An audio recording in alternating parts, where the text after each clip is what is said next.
This is Tim.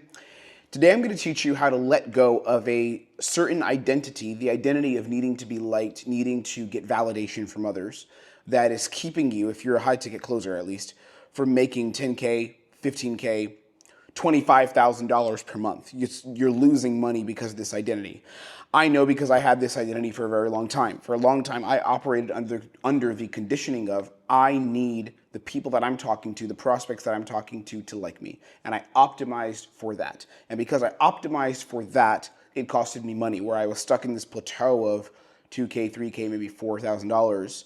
And I was stuck there until I shifted past this identity, allowing me to break through an income ceiling. Of course, because I had gotten very good at sales as well, so there was technique. It wasn't just this mindset suddenly changed everything, but this identity shift was a massive piece in my journey, then allowing me to earn months of 15 to 20K in commissions as a high ticket closer, build a business in high ticket sales where I'm bringing in 30 to 40K per month, and where I'm training sales reps to do the same, to make months of 20, 25K plus consistently in commissions. Now, this identity is really important because in order to become an elite closer, and an elite closer is not just skill only, it's also, the money you are making, because you could be good, but if you're not making money, are you really good? No, not necessarily. So we want to make money. In order to become an elite closer, and all the top closers I know, the top closers that I've trained, the top closers that I'm friends with, that I know in the space that are closing high ticket deals and high ticket offers and are making money, you have to let go of certain identities that are not aligned with the success that you want to have, okay? And hear what I mean here.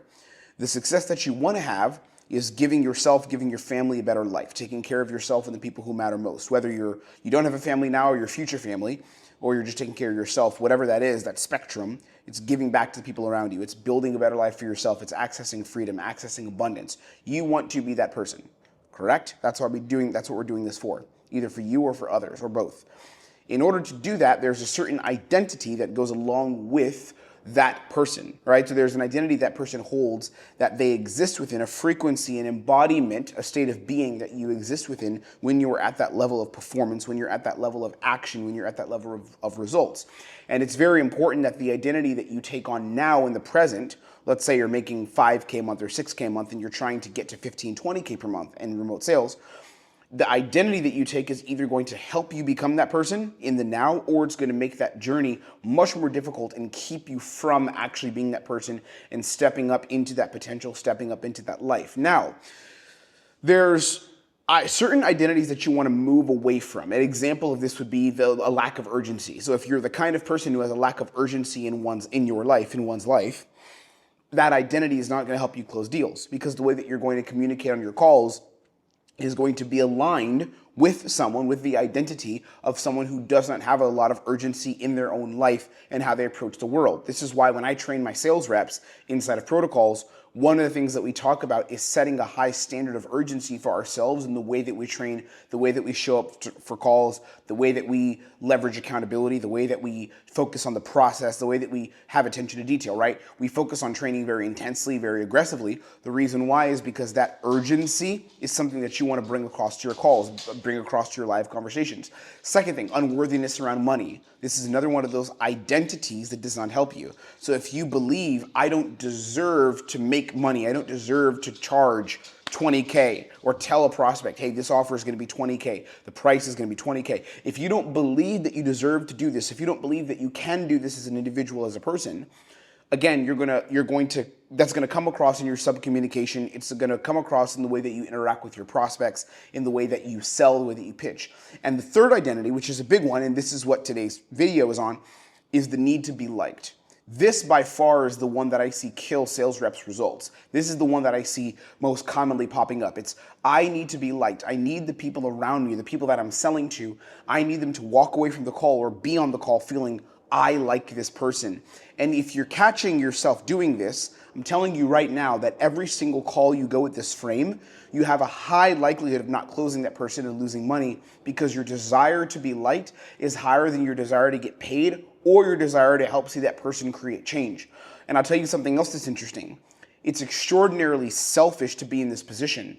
It's extraordinarily selfish for you to come across in your calls and prioritize or optimize for or control for, I want to be liked and I want the approval of the person that I'm selling to. The reason why is because if you're searching for the approval of said person, you're no longer creating an environment where change and a commitment to a specific result for the prospect's business or their life, you're no longer in a position where you're prioritizing that and where you're taking actions that are going to lead for that to happen most likely. Instead, the actions you're taking are all falling under the umbrella or under the reality of, I need to be a person that is liked. Thus, we want to move away from that because that's selfish. That's you saying my validation and the prospect caring about me, my own ego here of, am I likable? Do they like me enough? That's more important to me than actually having this person create change, which is a massive issue. So here's why. I'm going to break it down to you on a very, very specific level, how you can make change here and how you can make a bunch of money doing this the right way. Your identity carries energy. The identity that you take when you go into a call, when you operate in the world day to day, and I learned a lot of this as a dating coach because I spent 5 to 6 years teaching dating. I spent 5 to 6 years as a dating coach helping men attract high quality women, helping them build meaningful relationships, helping them attract women that were very challenging through cold approach, in different environments, like going out into bars, clubs, even on the street, saying hello to a girl in like a mall, a coffee shop. I taught guys for years how to do this, and it was very, very challenging and very tough. So a lot of the roots of this, the fundamentals of this that now apply in sales, I learned first in the dating game, in the game of like attraction, the game of leadership, the game of, that whole dynamic. Learning that and then applying it to sales made me way better as a sales rep. And the same thing applies in dating, but we'll use sales as the format to learn this. So what happens is when you carry a certain energy based on the identities, you have the identity at the top, then you have a certain energy that goes along with the identity, right? So imagine you're in an identity where life is scarce and you're in a place of scarcity, as an example. You will carry an energy of scarcity, okay? So if you're in an identity where I need to be liked, you're gonna carry energy of I need to be liked. So the identity itself is not problematic just on its own, but it's the energy that goes along with the identity that is the problem. And the energy, here's where it gets fun, the energy causes reactions and causes responses, right? So the identity in itself doesn't mean anything. I don't really care about an identity, it's in itself. But the energy that goes along with the identity causes specific reactions, it causes specific responses. And here's the problem. In sales, specifically, of course, high ticket sales, selling coaching, consulting services, agency work, whatever it would be for a high ticket price, $5,000, $10,000, $50,000 ticket price, you want to increase the chance of you getting an ideal outcome in terms of responses that lead to an ideal end outcome, right? So you want to get ideal responses, you want to get ideal reactions that lead to an ideal outcome. Meaning you want to get a response where the prospect is more compliant, as an example. You want to get a response where the prospect has a certain amount of urgency. You want to get a response where the prospect is being very open about their future desires or their future fears, right? All of that is what we call the ideal response, leading to what? The ideal outcome. The ideal outcome is them pressing pay, swiping that card, paying on Stripe. You see the Stripe invoice come through. And now for them, the ideal outcome is they create change in their lives. They get to a different level in their fitness, maybe their marriage, maybe their business, maybe their side project, whatever their life is, whatever offer you're running on, we want them to get a transformation. The more your identity, here's where we'll be digging even more, and I'm going to give you an exercise to help you move past this. So stick with me. We'll get there in a bit, but I need to set it up and water the ground, water the soil for you to receive it, to understand how we get there, right? So the more your identity hasn't been developed as a sales rep, this is very important, the more your identity is underdeveloped as a sales rep, the higher chance of you failing to lead or failing to connect from a place of seriousness, from a place of urgency, from a place of willingness with your prospects. And again, listen to this. The more that your identity has not been developed as a sales rep, and I'm talking about a healthy identity. So everyone has shit identities, but I'm talking about an identity that's actually going to help you close people. The more that identity has not been developed, the higher the chance of you failing to actually lead a prospect, actually connect with them in the right frequency, the right framing, and get them to make a buying decision. And here's where we enter a crossroads. And I'm going to ask you this question very seriously because we're at a crossroads here where we can go this way or this way. Do you want to be paid or do you want to be liked? I know the side that I'm in. I want to be paid. I don't want to be liked. Now here's what gets interesting. Both of those paths are not in opposition to each other. You could get paid and be liked, Both of these things can exist at the same time. I hope you understand that. So it's not like, oh, just because I'm getting paid and optimizing for getting paid means people will not like me. Hear the difference. But if you optimize within an identity of I'm doing this and I'm operating like I need to be liked, that minimizes the chances of you taking the right actions that will lead to you getting paid.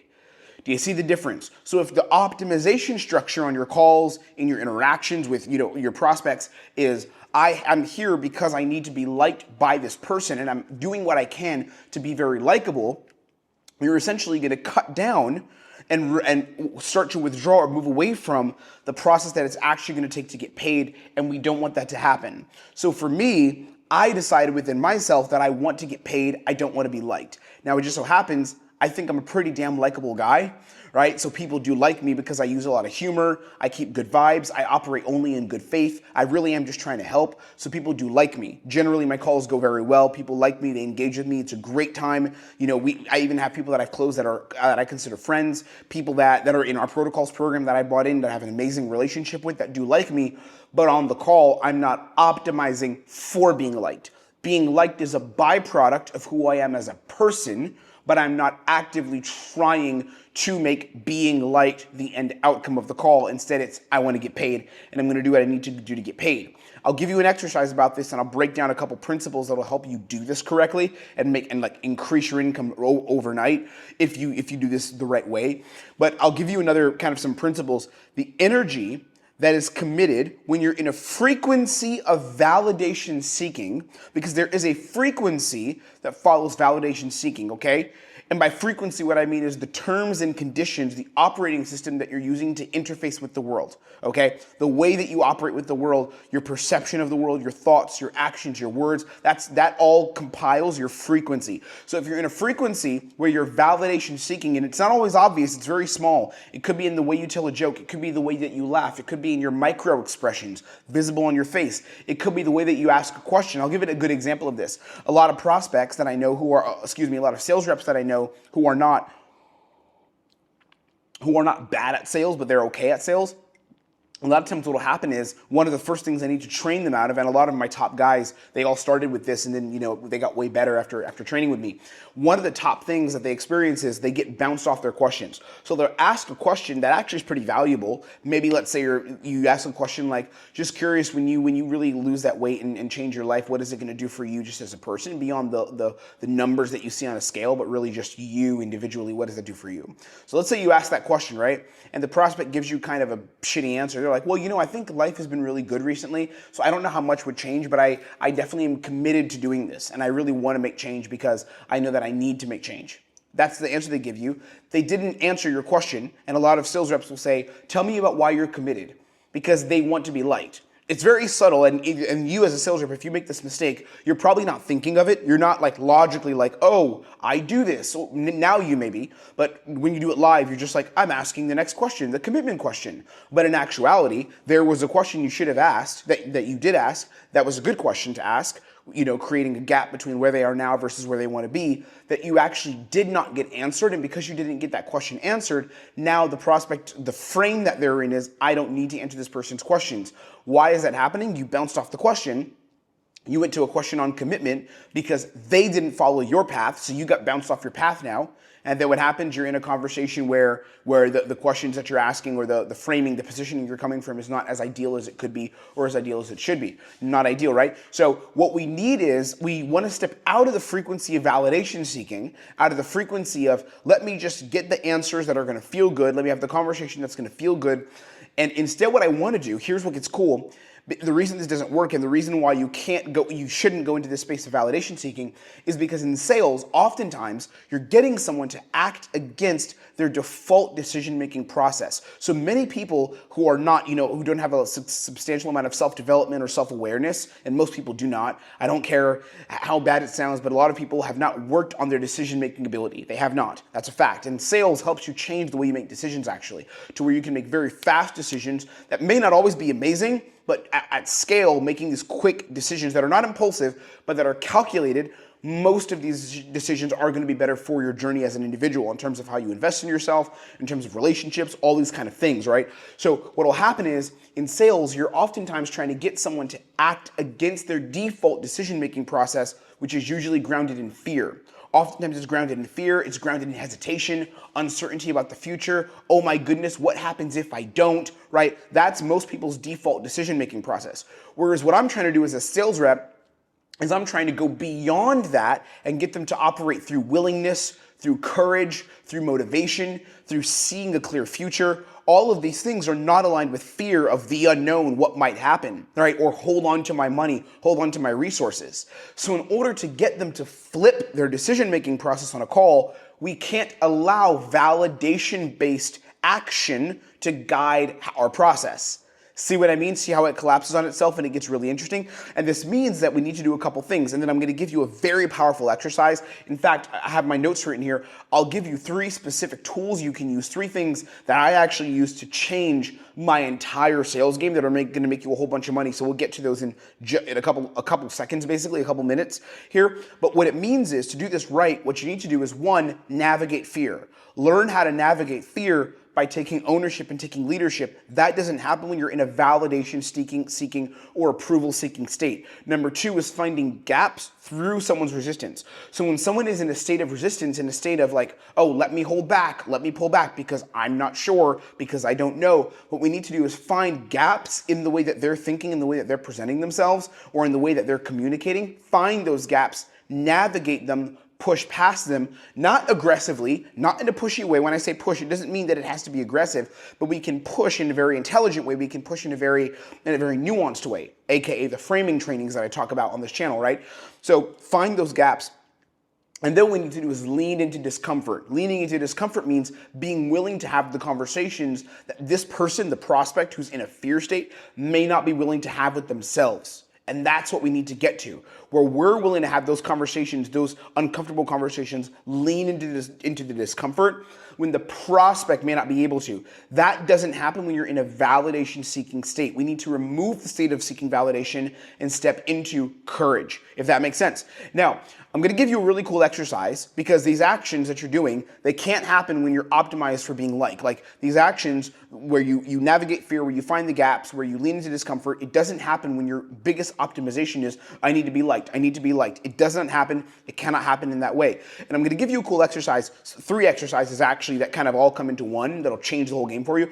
Really quick, before I do that, if you want me to help you, because I can, I made a bunch of people money, I help closers make a whole bunch of money. If you've been watching my channel, you know that already.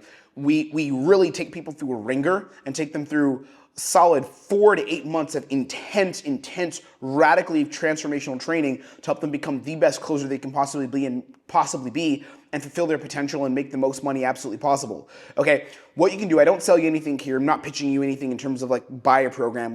You can't do that here. But what you can do is book a call. It's free. It's not a sales call. It's not. It's a strategy call where you're going to take 15 minutes, talk to one of my top guys. We're going to see if we can help you. We're not going to pitch you anything. This is not a sales call, to be clear. We have sales calls, but this is not that. You cannot book a sales call from this YouTube channel. We don't have any landing page that exists where you can book a sales call. The only way you can actually talk to us and see how we can help, see if we can help make you a bunch of money in high ticket sales by going from being a closer who's maybe at 3, 4K to being a closer who's expanding to 15, 20, 25K months the way that my top people are. You can see that on this channel. So you know the case studies and stories we have. You can see it be more like one of those guys, like Joe, like Jabari, right? Like Sati, like Amaan, like Colin, like our people. If you want to hit that point, what you can do is book a 15-minute strategy call. The link is down below. We'll see if we can help. We won't pitch you. We'll just point you in the right direction. Maybe that would be booking a demo with us on our what we do. Maybe it'll just be getting some free resources that are going to help you get to where you need to be. That's how I can help. Or we also have a newsletter, which is completely free again. Totally free. This is where I give you free information every single week in your inbox about how you can grow as a high ticket sales rep and make way more money. I have trainings in the newsletter that I do not share here on YouTube. The newsletter is essentially an all-in-one, like encompassing course on sales with a massive amount of value. I mean, thousands of dollars worth of value for free. You just pop in an email and I'll send value to your inbox either daily or weekly, depends on when I write it. I write all the emails myself. Sometimes I just sit down and I've gone through some things in the sales journey, some big insights I've had, and I want to share them with my people, on the newsletter. or I share with you trainings, role plays, live calls that I do not put out anywhere else outside the newsletter. Okay, so that's how you can have us help you. Both ways are free. The links are down below. Click whatever you want that's going to help you the most, where you feel you need to be helped, and we'll go from there. Okay, let's go to some exercises. There's 3 things that I'm going to give you, 3 pivots you can make, 3 exercises that are going to make changes. Okay, it's like a 1, it's like a 2, and it's a 3, all in order. Number 1 is recognition. It's always the first thing, and I always give this to my people. They're like, how can I get better at sales? How can I eliminate this framing that I have? How can I eliminate this limiting belief? How can I eliminate this tendency that I have when I communicate? How can I be better? The way you do that is through recognition, okay? Recognizing when you're optimizing to become the nice closer and replacing that nice closer framing with leadership framing and removing the need for validation. So the first step is the recognition, right? It's recognizing, oh, I'm leaning into in dating, we'd call it the nice guy. In sales, because guys and girls are closing, we call it, the nice closer. When you're leaning into the nice closer framing, hey, I'm trying to be liked a little bit here, or I'm trying to say that extra joke to make the prospect feel comfortable, or an intro to your call, I'm talking too much about the weather. What do? We replace it with discomfort. This is number 2. So recognition, consciousness, bring it into awareness. In The Power of Now from Eckhart Tolle, he talks about this. Bring it into awareness, become conscious of the thought. Don't just let it simmer. Don't just let the behavior simmer, but become aware of the thought. Bring it into presence and a place of recognition. And now we don't freak out. We don't say, oh my God, I'm a terrible person because I'm this way. Oh, damn it, I need to do better. We don't do any of that. We just recognize, we respond authentically, and we replace it with discomfort. That's where the change comes from. So replacing it with discomfort means, how can I lean into a position where I might be more uncomfortable? I'll give you an example. If you're going into fear with someone, I'm just curious, let's say you're a trading offer. I coach a bunch of guys that are on trading roles. We're very good at coaching traders or trading closers who are closing for traders. Professional traders, running a 10K program, helping people hit 10, 15, 20K months of trading. Let's say that I talk to a trader and I get a lot of traders who are scared to ask the fear question because they say a lot of the prospects, they're not in any state of fear because they're already making money other ways. They don't really need to do this. Okay. That's the validation seeking frame, right? I don't want to ask this question because they may think it's awkward or they may have resistance. Instead, I would say, just ask the question better. So if I ask someone this question, instead of me not asking it, if I ask the question, which I should do, what it will sound like is, so John, just for you, because you've done okay already. You made some money. You're not, I don't think, in the worst place in life necessarily. So homelessness is not on the table, but let's say you didn't make this work as a trader and you never brought in that extra 10, 15K per month that I know that you want to bring in, where you have that vision for yourself, for your family. Like, what is it that is the downside to that, the negative side of not making this work, of missing out on the potential freedom from trading and that cash that can be brought in to bring yourself or your family to a different position? What's the negative side? What happens? What does it look like? Lean into it. Don't back off the question. Let's say they say, well, I don't know. I haven't really thought about it much. Don't bounce off and give them the answer. A lot of closers, instead, they'll go, closers who are not trained well, they'll go like this. They'll go, yeah, well, is it that you guys would deal with financial issues, or is it that, you'd feel like you're giving up? A lot of closers then will feed the answer. What is that? Validation. Because you're worried that if I just ask the question again, they're going to push back and they're not going to like me now. So the call becomes difficult. I'm just going to re-ask it. Well, here's the place to think about it, brother.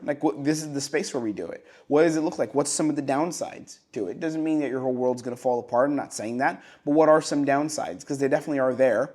What are they? Force it. Stick to your guns, right? That's the second piece. So it's the recognition, replacing with discomfort. And then lastly, it comes back to the hat. Learn the protocols. The protocols. That's why I have the hat, right? That's what our training program is called as well. Learn the protocols. And I'm not saying you got to pay me for anything. You don't have to. Whoever you want to learn from, whoever you think teaches at a high level and can get you to where you need to be, learn your protocols. Because when you learn a system, when you learn a fundamental framework,